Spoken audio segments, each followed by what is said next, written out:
Hey guys, what's going on? It is your host, SethTheProgrammer, and today we're going to be answering, the biggest plot hole or lie in anime ever told, which is Goku versus Frieza only being like 5 minutes long.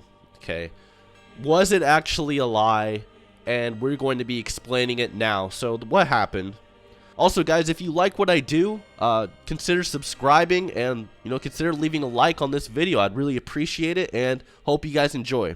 First of all, if you guys haven't read the manga really doesn't drag out Super Saiyan Goku versus Frieza like the anime does. It's actually relatively quick, but in the anime, they tend to drag things and over-exaggerate things a lot more.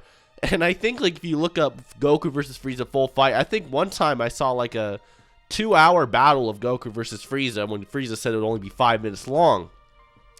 So what happened here is cinematic timing. Okay, it's not necessarily that there's some kind of error or lie on Frieza's half. Is that the animating staff obviously animated the fight so that you could understand what's happening. Because what you need to understand is that these characters are insanely fast. So fast that you would not be able to see them fight at all. So the fact that you can see them fight or even throw punches at each other is cinematic timing and the animators showing you their battle punch by punch. When in reality, or they would be throwing numerous punches in an instant that you would have no idea what's going on, right?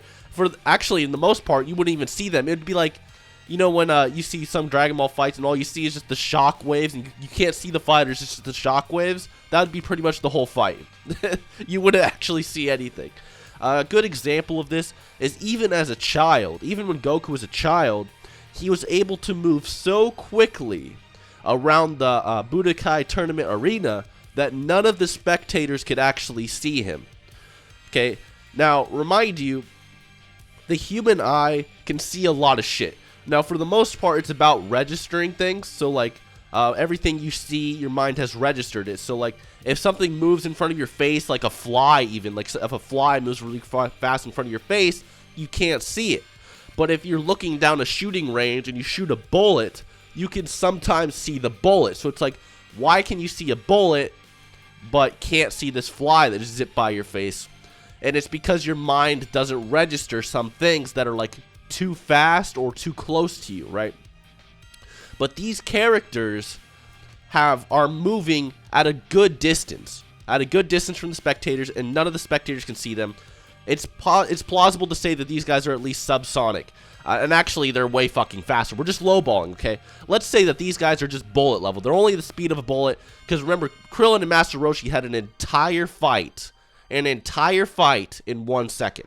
Okay, they had an entire fight in 1 second. They actually had to explain to the audience what happened in this fight in 1 second. Okay, so let's say they're like 700 miles per hour. They're as fast as a bullet. Whatever. I think Master Roshi's seen catching bullets and shit. And they're all dodging bullets all the time from launch, so it's not far-fetched to say. Now, let's say that UFC fighters throw punches at like 40 miles per hour. I think like the fastest punch in 2011 was like 43 miles per hour.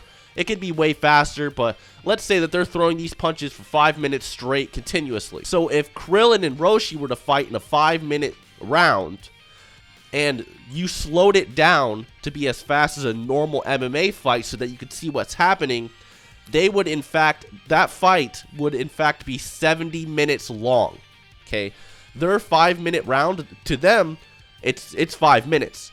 But to us, if you slowed it down so we could see every punch and kick they throw, it's 70 minutes long.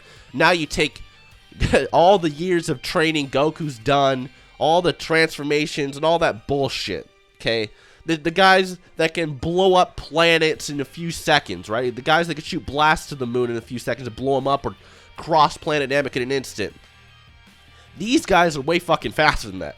So the fact that the anime wasn't days long shows you that they actually cut a lot of things. Now, the only problem with the whole 5-minute thing is mainly just the normal characters, because as I explained, it's mainly just cinematic timing, them slowing down the fight so you can see what's happening. The fight itself is actually 5 minutes. Okay, no one lied. It was about right. There's nothing wrong with that. What's wrong is the main side characters that aren't that fast are able to talk and have conversations and, you know, converse about the fight, that's a little bit of an issue, and I can see that being a problem. But the fight itself was just fought at extremely fast speeds, so it happened. So when they slowed it down, it would obviously be a lot longer. Anyways, guys, hope you enjoyed, hope you learned something, and till next time.